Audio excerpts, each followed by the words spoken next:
नमस्कार मित्रो, माझ्या कायदे भान या लीगल चॅनलवर तुमचं स्वागत आहे।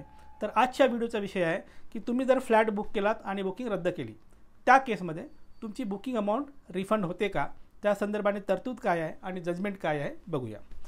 तर मित्रो, जेव्हा केव्हा एखाद्या बिल्डरकडे आपण फ्लॅट किंवा प्लॉट बुक करतो तेव्हा आपण एक बेसिकली बुकिंग अमाउंट देतो आणि काही कारणास्तव समजा तुम्हाला पुढे तो व्यवहार कंटिन्यू करायचा नसेल तर तुम्ही बिल्डरकडे जेव्हा कळवता, ईमेल लिहिता किंवा फोन करता की माझी बुकिंग अमाउंट रिफंड करा, बिल्डर नकार देतो। नकार देताना तुम्हाला दोन कारणं सांगतो।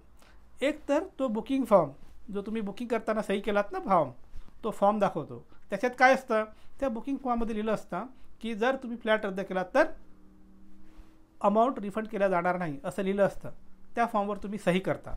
हा फॉर्म तुम्हाला दाखवल्यावर तुम्हाला ते पटतं की अरे हो, आपण तर सही केलो आणि तुम्ही रक्कम सोडून देता। असं कधीही करायचं नाही का, कारण कायदा म्हणतो की बुकिंग फॉर्मवर ज्या काही अटी शर्ती आहेत त्या प्रिंटेड असतात। त्याच्यामुळे बायरला नेगोशिएशन करताना त्या अटी शर्ती अल्टर करण्यासाठी संधी दिल्या जात नाही। त्यामुळे हा जो फॉर्म आहे बिल्डरतर्फे एकतर्फी कॉन्ट्रॅक्ट मानला जातो आणि जर तो एकतर्फी कॉन्ट्रॅक्ट असेल तर तो रद्द ठरतो असं कायदा म्हणतं। त्याच्यामुळे बुकिंग फॉर्मवर काही लिहिलं असलं तरी ते रद्द होतं, कारण तो एकतर्फी करार असतो।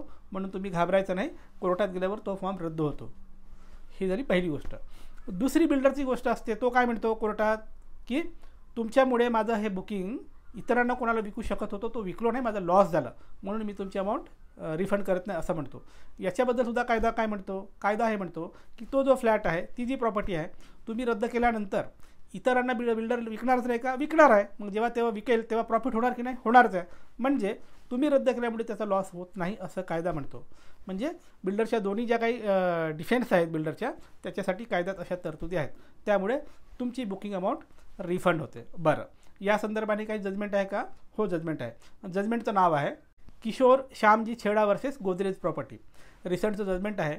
या जजमेंटमध्ये असंच झालं होतं की बायरनी 15 लाख बुकिंग अमाऊंट दिली आणि फ्लॅट बुक केला।